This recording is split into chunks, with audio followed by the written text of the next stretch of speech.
Wild Lives by Faunographic. Hey, and welcome to Wild Lives by Faunographic.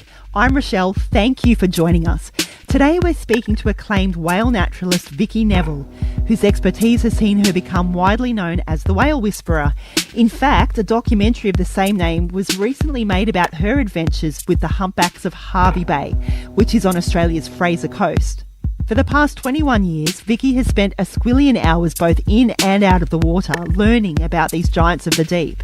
And in that time, she's managed to fight cancer and win, raise 2 amazing kids, overcome a debilitating eye injury, and she's even run with the Queen's baton for this year's Commonwealth Games. She's a remarkable woman.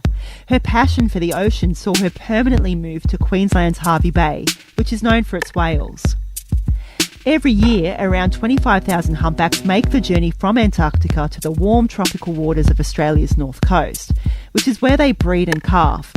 You see, they can't actually give birth in Antarctica because the calves aren't born with enough blubber on them to withstand Antarctica's crazy cold winter temps. So, once they've done their thing up in the warm north, they hop back on the humpback highway and swim all the way back to Antarctica, where they spend their summer feeding on krill.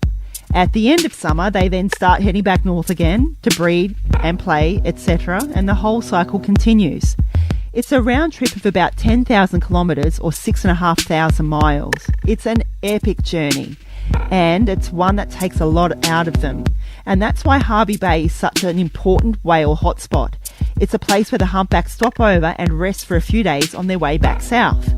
Someone who knows a lot more about this is our guest today, Vicki Neville. Hey Vicki, thank you so much for joining us. No worries, thanks for having me. So tell us, how did you first discover your love of the ocean and of whales in particular? I guess when I lived down the Gold Coast, growing up as a teenager, I started surfing, and I was out in the water all the time, and where I used to surf, we used to get a lot of dolphins, so I used to ride the waves and see the dolphins out there, and I guess I was an animal lover from day one, and when I was very little, I loved all the animals, hated watching documentaries where animals would be chasing others and killing each other and all that. I used to cry, so I've always had that sort of soft spot for animals, and then, the dolphins sort of took my curiosity out there in the waves and started loving dolphins, and then, of course, when I was young, there weren't many whales going past the coast because of the whaling time. So it wasn't until a little bit later in life that I then sort of went on to whales after the dolphins, and I took my first trip to Hervey Bay when I was about 26 and went out on one of the tourist boats out whale watching, and once that happened, I was hooked on humpback whales, and,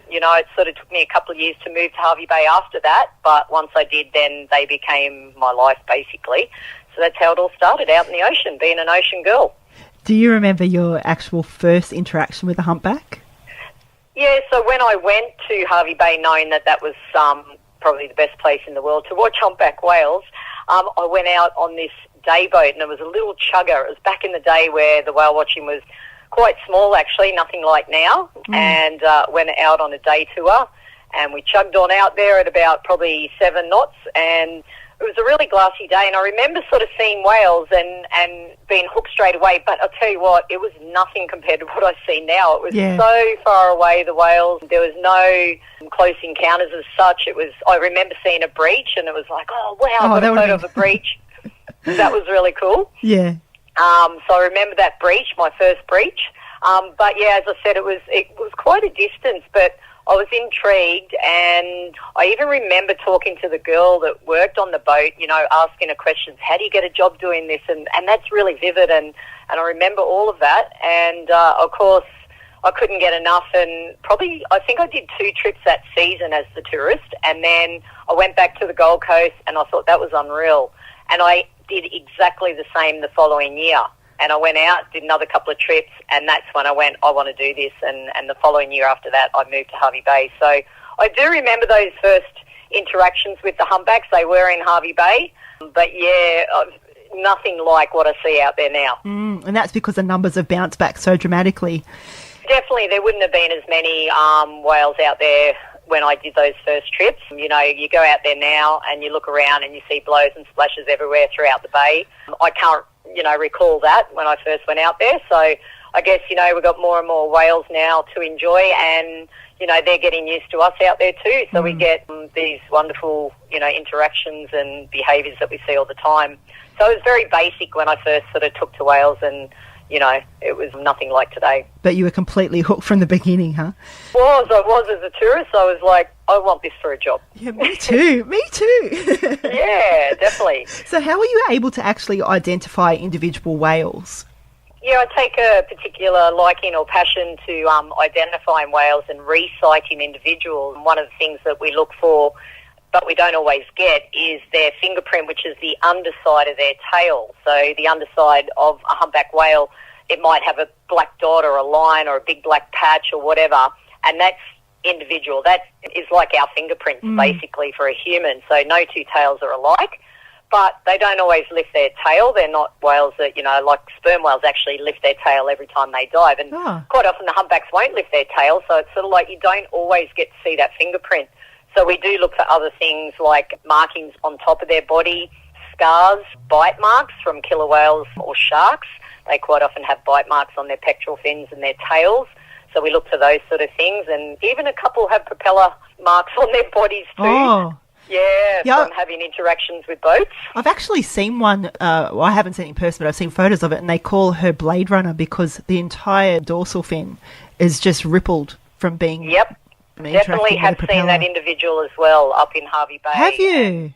Yeah, and it's got sort of, it's like big tyre tracks all the way down its back. Even its tail's a little bit chopped too, so...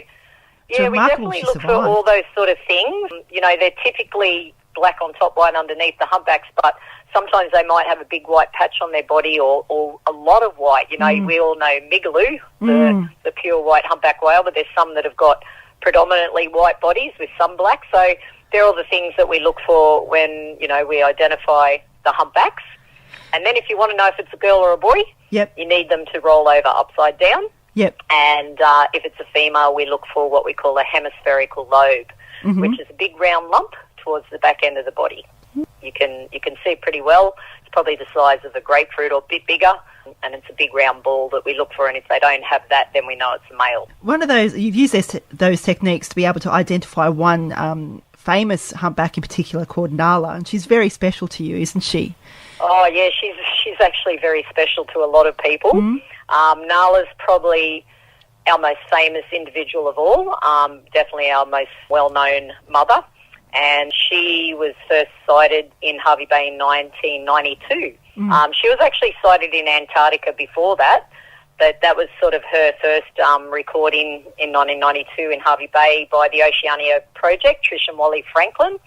And there's a few different ways we can tell it's Nala. First of all, that print under her tail is, very unique. She has some black markings through the centre, so we definitely know that. And she is one whale that does lift her tail. She's what we call a tail-up feeder. So she actually goes vertical in the water when she's feeding her calves, and she sticks her tail right up outside, up above the surface, and you get a good look at that, underside of the tail. But she's huge. She's an older whale, and she's really, really solid. She's quite wide, and she's got a very rounded dorsal. Dorsal fins is something else that we look at when we're identifying whales. They all come in different shapes and sizes, the dorsal fin on top of the back.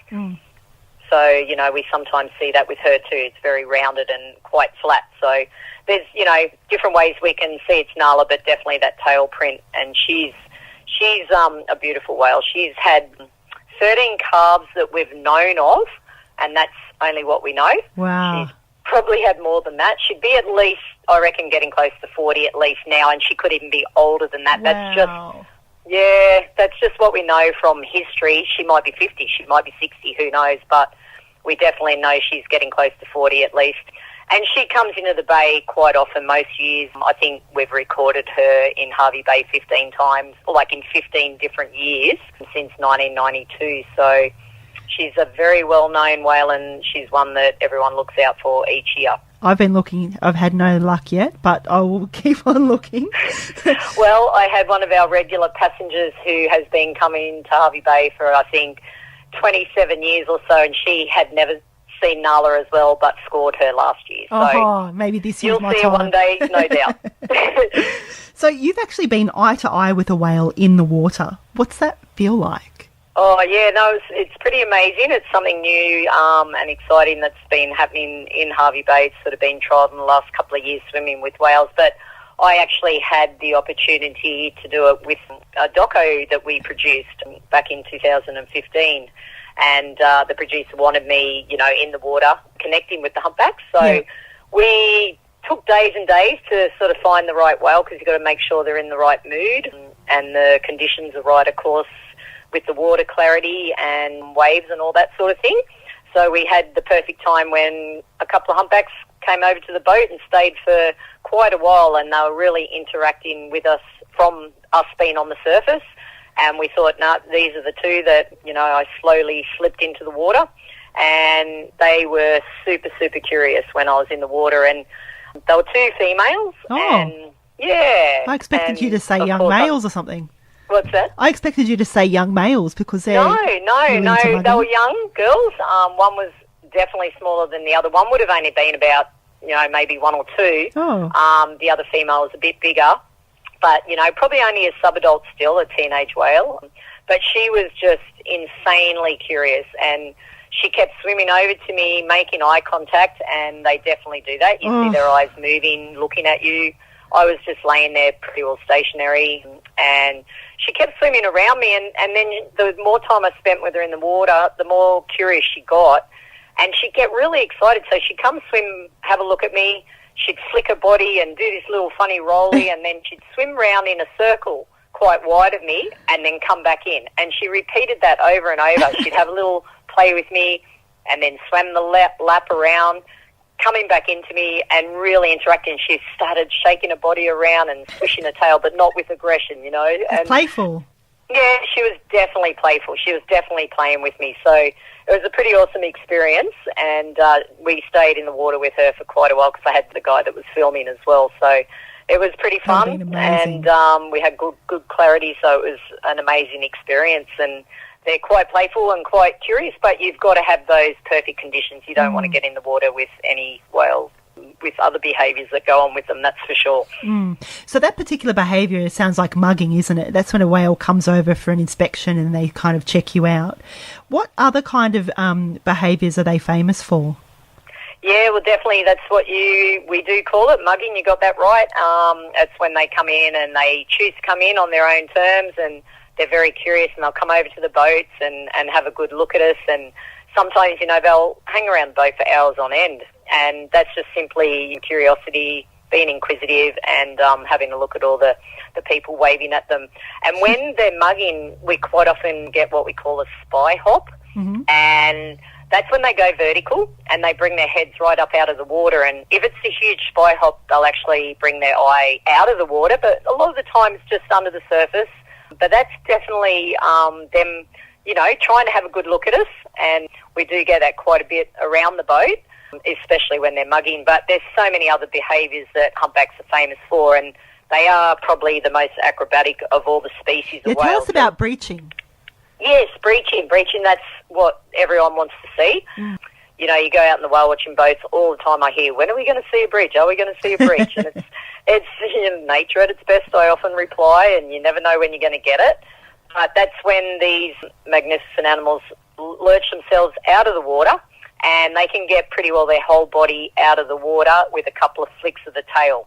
And they do it for lots of different reasons that we know. There's, escaping predators. Humpbacks have predators being the killer whales and the sharks, so it's one way to get away from those predators. If they're being chased or attacked, they'll leap out of the water. But there's different reasons. Communication, a lot of the splashing activity that we see from humpbacks is communication, so sometimes you might get a male breaching to impress a female or something like that. Sometimes it's purely to have a look around above the surface of the water, because they can actually change the shape of the lens of the eye so they can see above the surface as well. So sometimes, they might see maybe a boat coming or even a landmark or something, so they're getting an aerial view of that. Yeah, lots of different reasons.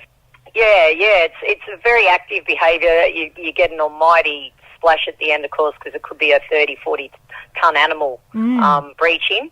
And then, of course, mothers do it to teach calves as well. So quite often we'll get a mum breaching and then the calf instantaneously breaches. And it's copying mum. And that's how these calves learn all their behaviours. Mum will show them how it's done and then the calf will repeat it. So that's quite cute because the mother might do a couple and then the calf does a couple, but then the calves don't know when to stop and they keep going. And I've seen that in Hervey Bay. It's like they're on pogo sticks. Breach 50, 100 times in a row.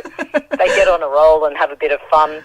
So, there's lots of different reasons for a breach and we see quite a bit of it, especially mating season. I think a lot of the time it's, quite a bit to do with the mating ritual and females and males both doing it to impress each other. So, yeah. So with the mating rituals, one of them is what we call the heat run or the competition pod. Can you give us a bit of an insight as to what is going on with that?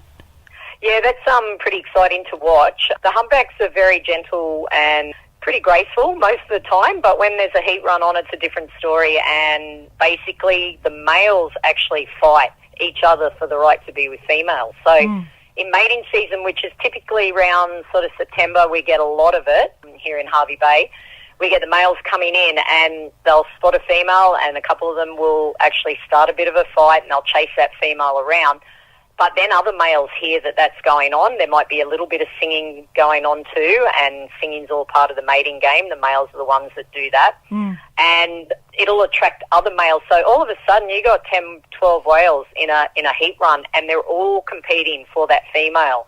And so they push and shove and huff and puff and they can, get up to 20 kilometres an hour with speeds like that. Wow. Chasing around, barging into each other. Lots of blows, lots of sounds. Sometimes we even hear sort of trumpet sounds from some of the males. And these heat runs can go on for hours and hours. And the younger males that are in the fight will eventually just give up the chase and drop out of the pod, but the other dominant ones will stay until the end, until the most dominant, strongest male will win out for the female, and the others just simply give up and they'll just swim away. What's the female doing in all of that? What's happening with her? Is she like on the run as well, or? Most of the time she's sort of as such in the lead. She's the one being chased, so she doesn't get pushed around or anything. She'll just sort of be up the front and the other ones, the males are the ones sort of pushing and shoving and sort of behind her. So a lot of the time I guess she's trying to get away as well, especially if she's got a newborn cub, because we used to say that humpbacks only mate every 2 to 3 years, but we now know that they can mate every year. And really? Its gestation's about 11 months, so she might be in the bay with a newborn calf, and it is mating season, but then a male might chase her with a young calf, a newborn calf, and you feel sorry for the calves because then they've got to keep up with mum being chased, and she doesn't want anything to do with the males. We see that, and the poor little calf gets caught up in the chase as well. So, that's something that we do see, and when it is aggressive, you feel for the calf. So that happens as well. It's a pretty boisterous time, mating season, with the humpbacks. Actually, I've seen it here in Sydney where the water looks like it's boiling because of all the activity under the surface where they're headbutting each other and carrying on, and it's really, really impressive to watch.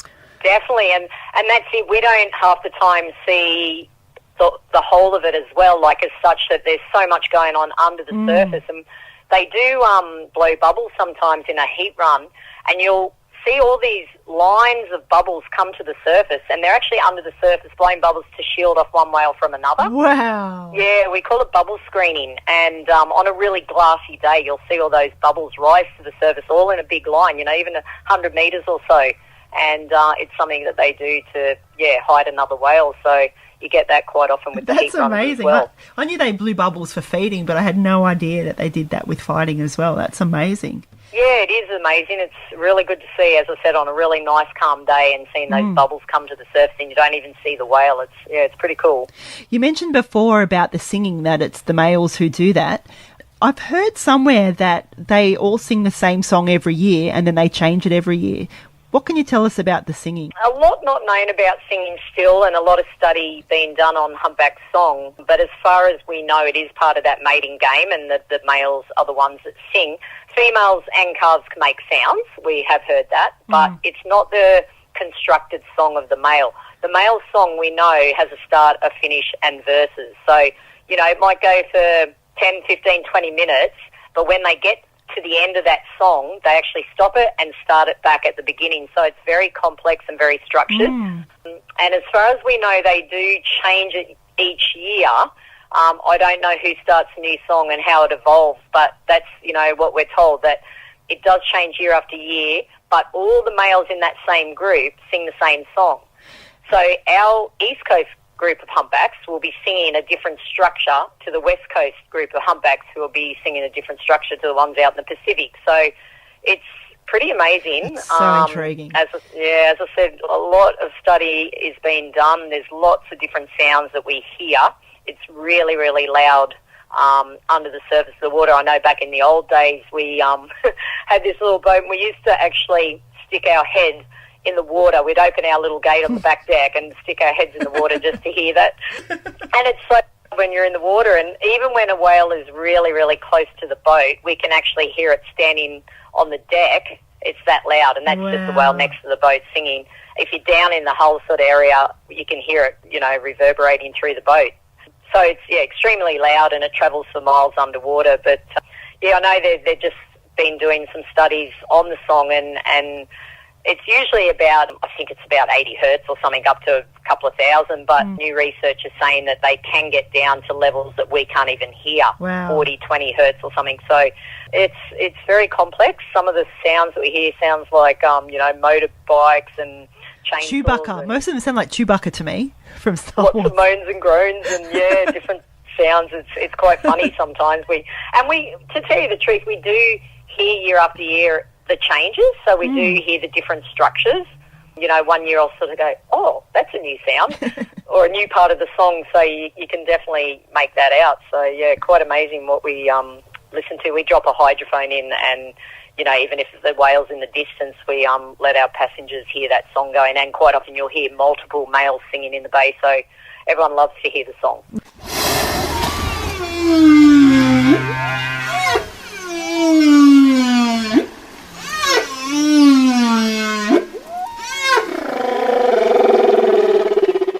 Now, they don't feed on the migration, but do feed when they're eating their krill down south and stuff. But the thing about them is their mouths themselves are massive, but their throat is the size of a grapefruit. How does that even work? How do they eat? They're filter feeders, right? Yeah. It's another, amazing thing with these animals, that huge animals, and including the blue whale, which is up around 30 metres, nearly twice the size of a humpback. They feed on these tiny little shrimp-like creatures known as krill. Humpbacks don't have teeth. They're a baleen whale, including the blue whale as well. So they can't chew their food. So on migration, that's why they don't really target too much food, because we don't have krill up in the warm water. And that's the reason for the southern migration back down to Antarctica. There's a lot of krill that hangs around the ice shelf. So they basically go long periods without eating, although we used to say they never eat on migration, and we now know that they can snack on migration if they find something very small. But the majority of the feeding happens down south. And what they do, they have these big throat pleats under their head, and when they lunge through the water, they expand right open like a bullfrog, and it allows the whale to take on huge amounts of water, and although the tiny little krill are in that water, and then they'll push the water back out of their mouths, and the krill then get stuck in the baleen plates. They hang from the roof of the whale's mouth. And so then they lick it off with their tongue and swallow it down that tiny little throat. So even though it's a lot of food, it's that small that they can just sort of take a mouthful and it'll slide down that small entrance or throat. So, it's an amazing thing that these humpbacks, they need about 1,000 kilos a day of krill to sustain themselves. And then, of course, on migration, they basically live off their fat or their blubber while they're not eating, and they store that, and they'll be a lot skinnier when they get back down to Antarctica after the long migration, and then they'll go back into that feeding frenzy once again. So the migration is basically all about mating and calving up north in the warm waters, and then the feeding down in the Southern Ocean in Antarctica. They have a couple of methods of feeding too, and I actually took a trip because we never really see the feeding too much in Hervey Bay, and I went down to Eden, down the south coast of New South Wales, and they do get some krill down there, and I watched it one year. I went down there solely to have a look, and I had about 12 whales feeding on a big patch of krill. and they lunge on their side. We call it lunge feeding. Yeah. And it was awesome to watch. It was just an amazing thing. And they open their mouths, you see all the big throat plates expand. Yeah. But something that we don't see here, and they do it a lot in the Northern Hemisphere, is another method called bubble net feeding. And that's, as you mentioned before, with the bubbles that they blow, they dive down deep and they'll blow bubbles and they'll swim round and round in circles, and they can also emit sounds. And what it does, it stuns the krill into a big tight patch, and they'll push it to the surface, and then they'll all break the surface with their mouths open, and that's just spectacular. Oh, I'd love to see that. I've tried several times unsuccessfully, but I'll persevere to see I reckon. Yeah, no, it would be good to see. Even the lunge feeding was spectacular, so yeah, it would be something to see. You've spent more than 2 decades with the whales. Do you know what it is that keeps you intrigued? Well, that's the thing. They are intriguing. They're very mysterious. We're still learning, always learning. You know, I'm learning something new each year. So I guess that, you know, keeps me going. But, you know, as I said earlier too, one of the passions of mine is resighting individuals. So year after year, I love going out there looking for that particular whale that we've recorded in the past, seeing if, you know, it's a mum that's coming back with another calf like Nala, or, you know, just spotting a whale that we've first sighted 10 years ago or whatever. It's very exciting. So that keeps me going. But, of course, their behaviours that we get in the bay, it's just an outstanding place to watch them. And we get so many muggings, and that's my favourite behaviour of all. Like, everyone wants to see those breaches and the peck slaps and the tail slaps and all the active stuff. But to me, when these very gentle giants, and they, you know, sometimes 14, 15 metres, come over to the boat and then spend 2 hours around the boat looking at us and interacting with us, it's just, you don't get sick of it, put it that way.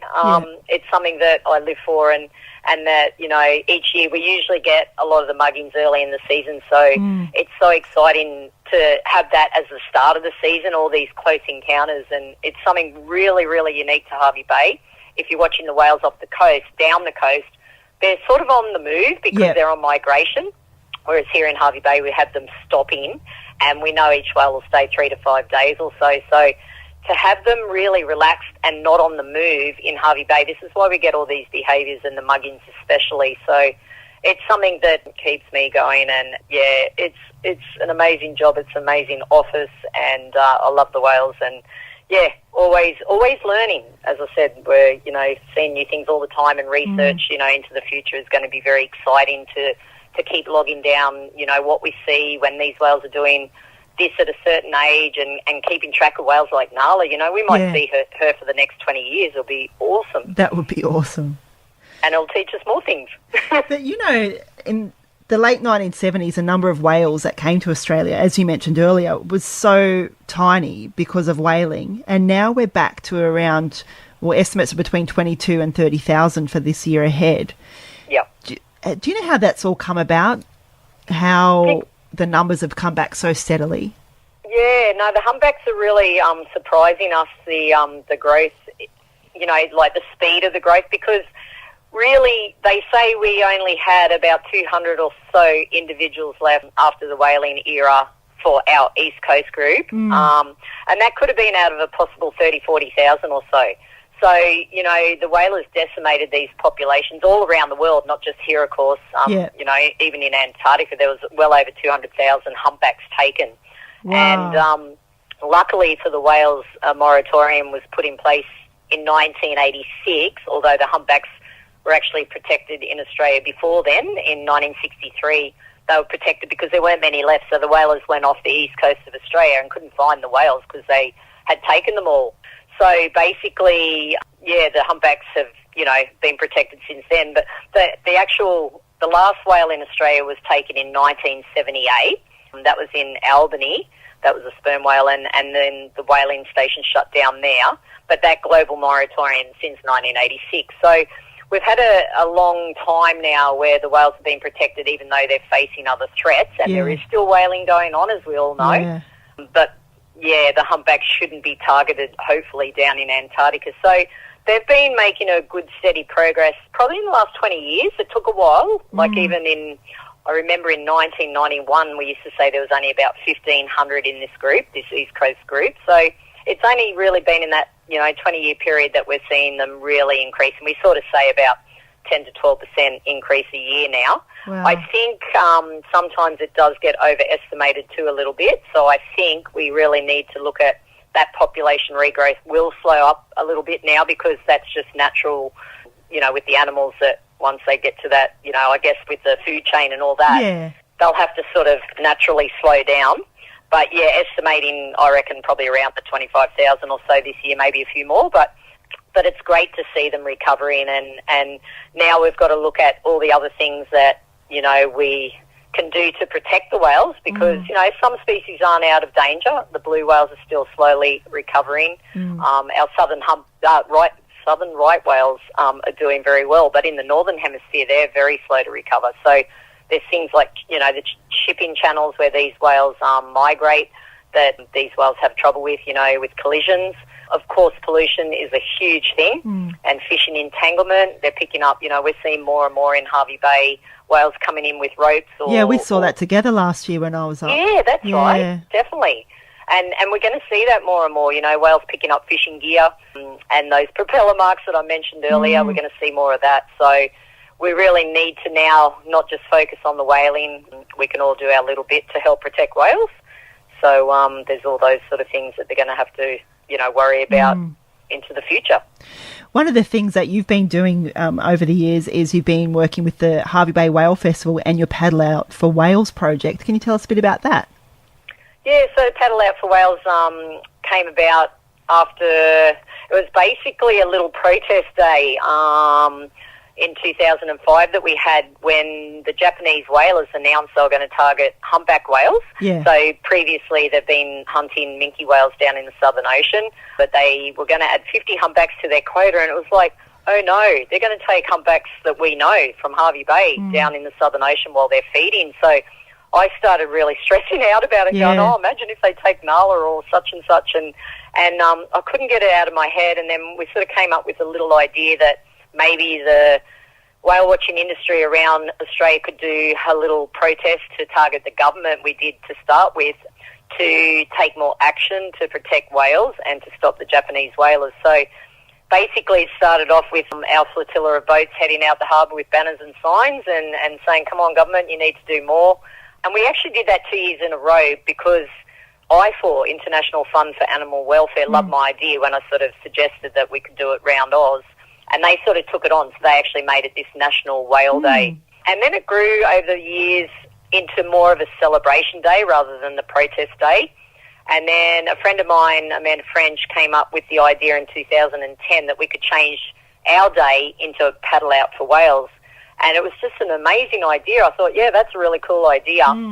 So it was born in 2010, the Paddle Out, and it's still going. So we ran it just on raffle ticket money for a couple of years, and we had amazing support. We had so many people in the water, hundreds, and then hundreds on the shore, because you didn't actually have to paddle out. Yeah. What you did was we used to paddle out 100 metres from the beach with kayaks, surfboards, whatever would float, and we'd all form a circle, and we'd have a minute's silence reflecting on the whales and the threats and the whales that were killed in the Southern Ocean. We'd play whale song. And, yeah, just put the spotlight on all the, the things that the whales got to deal with in this day and age. And, yeah, it was very successful. So for years and years we sort of ran it. And then the local tourism board took it on a couple of years ago and have now made it as part of the whale day that we have here every year. The Ocean Festival, Hervey Bay Ocean Festival, which includes 2 weekends of Seafood Festival, the Blessing of the Fleet, the Paddle Out, and then we have a lantern parade. So it's become really, really big, and it started off as a little protest day, and now it's just a day where we recognise our love of whales and still spotlight, all the threats that they face as well. Wild Lives by Faunographic. Follow us on omni.fm or search for Wild Lives by Faunographic on iTunes. Subscribe today and you'll never miss an episode.